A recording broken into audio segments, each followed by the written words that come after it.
This is The Night Before by Trin, SSJTrinity. Part 8 of Surrogate, the Director's Cut. The rating is teen and up audiences.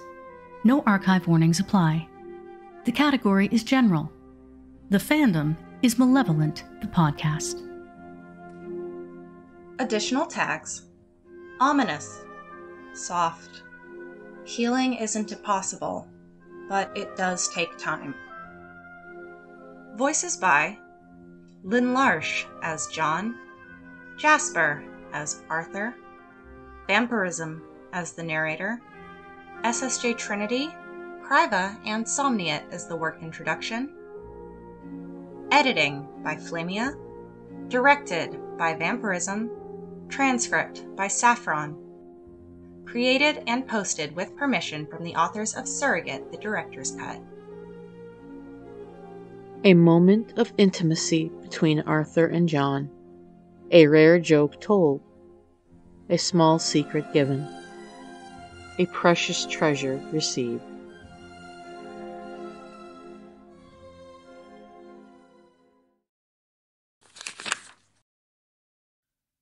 The night before, Arthur can't sleep. Something isn't right, but he doesn't know how to address it. Something changed in the last few hours, and it changed when he was given a clean bill of health. He doesn't know why it changed. From all accounts, this should be the best night of, well, hardly his life, but the best night in a while. Hastur isn't home. The bandages are gone. He's still purple, but it's fading. Farrow is visiting daily, and she's still bringing him flowers. Arthur suspects Hastur has done something to keep the flowers in season all year round because she likes them so much, but he would never dare ask. Yes, it should be a good night. John even swears the scar tissue is miraculously not too bad. It's more than your still skin and bones than any scarring. Which is the weirdest way to get someone to eat that anyone ever had, but that was John for you. You're still not asleep. John reaches for his hand. I can't. Something's weird. Weird? Arthur shrugs, staring at the eternal darkness that is his world, hoping John enjoys the view of the canopy which, he's been assured, matches Farrow's. At her insistence, she doesn't understand he can't see. Just weird. John gives Arthur's hand a squeeze. Tell me. Something changed when they took off the final bandages is all. I don't know, John. It felt like we opened a new chapter, only that isn't right. Like we pulled the pin on a grenade. That isn't right either. Like something turned its attention towards us tonight. When they said I'm finally well. John is silent for a long moment.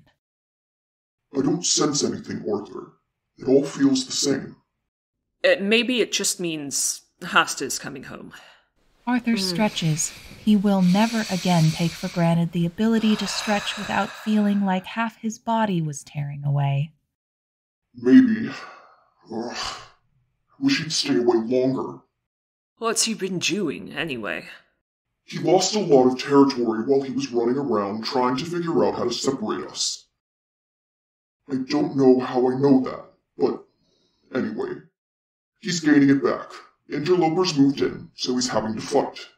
Wow, that's a thing to consider. Gods fighting. Wow. Yeah, wow. It's ugly. I remember. I mean, it was kind of a game to me at the time. But? Arthur is very good at hearing when John leaves something unspoken. But I see it differently now. John hesitates the way he always does when admitting what he used to be, the things he'd done. I hurt people and didn't think about it at all. Hurting them wasn't the goal, it just... It didn't matter. Yeah. That's not who you are now, though. It's Arthur's turn to reach for John's hand. It was. We both have a lot of things we'd take back if we could. Understatement of the century, that one. We're alive. That's what matters. We can make up for what we did. Sure. Now who's being all doom and gloom? You laughed. It's in a tone usually reserved for sunsets of unusual beauty. I do laugh sometimes, John. Not nearly as much as you used to, before he... Well, I guess I'm learning again. His thumb strokes the back of John's hand. I can think of no better sound. Fuck the piano. Your laugh is my music. Arthur laughs again, not even on purpose. Are you drunk? Don't be stupid. Well, sappy drunks are my favorite anyway. What?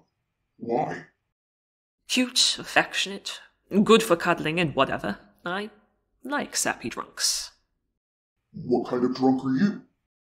Before Thoreau died, I was a happy drunk. Apparently I'd get funny. I'd make loads of music with tons of dirty jokes right on the spot, and get everybody having a good time. And after Thoreau died? The bad kind. The worst kind. The kind who'd hit anybody if he thought he could get them to hit him back. I've never seen you drink. Parker got me to give it up. Arthur shrugs. Seems like a bad idea to start again now. Yeah. John hopes that isn't one of those things he shouldn't have said, that he hadn't hurt Arthur by accident again. John slides his thumb over Arthur's hand. Still feeling weird? Yes. Something changed, John. I have a bad feeling about when Hatster comes back. Your feeling tell you anything we can do about it? No. As long as Thoreau... Don't! Just fucking don't! Arthur is quiet for a moment too long. It's how I feel. Do you want me to stop saying it? Fuck, no. I don't want you to hide things from me, okay? I just... Arthur waits. You just what? I want you to give a damn about you, okay? That's what I want. For things to be okay if you're okay. Are you happy now? Arthur withdraws his hand. Fuck. What? What? I don't know how to give you that. What the fuck am I supposed to do with that, Arthur? I don't know. John waits. Arthur isn't crying yet. John counts it as progress. Don't you want things to be okay for you, Arthur? You're not... You don't want to be hurt or something, do you? No, I'm not suicidal, John. I'm not... Anything is the problem. I don't feel anything about my survival, one way or another. And I'm not even scared by that. And I know I should be. Arthur. I guess maybe you just need to feel it for us both. You'll let me do that? If you want to. I won't make you do anything or... John touches his lips, then reaches across and grabs his hand again, holding tight so it can't repeat its escape. If you'll let me, I can hope for both of us. That's all I want to do. Quieter, like a vow. I'll see you through this, Arthur. I will. To the end. I won't ever let go. And Arthur does a new thing he's never done before. He's crying again, which he has done, but it's not sobbing, it's tears, just tears, as he lifts John's hand to his lips and kisses it. Slowly, lingering. Then he presses it to his cheek, getting his tears all over the back. Oh, Arthur. I don't deserve you. Don't start that bullshit. I'm the eons-old god who had fun torturing people, and you don't deserve me? When you put it that way, maybe you're exactly what I deserve. A joke.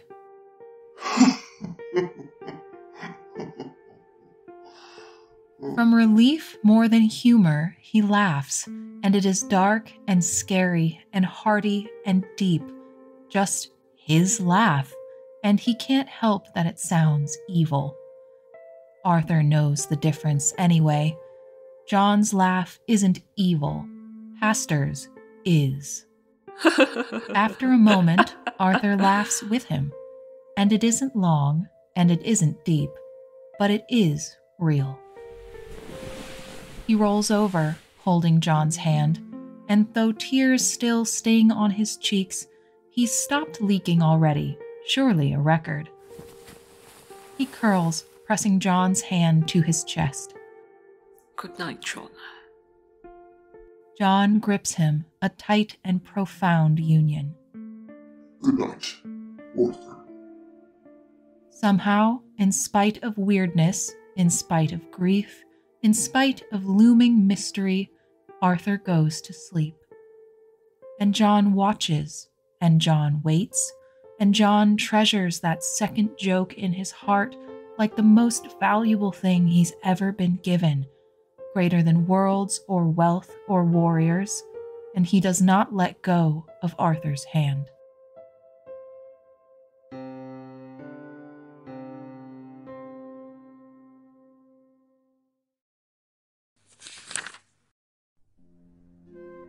If you enjoyed this production of Surrogate, the Director's Cut, please read the original written work on AO3, where it is still actively updating as of February 2024. A link is in the work notes, where you can also find the social medias of the production cast. Malevolent was written and produced by Harlan Guthrie, and all characters depicted here belong to their respective creators. The cast and management produced the show for no monetary gain, and all rights remain with the authors. Any sound effects or music used in this production were obtained legally or created by the production cast. Please let us know your thoughts, and as Kane would say, stay tuned for the next episode!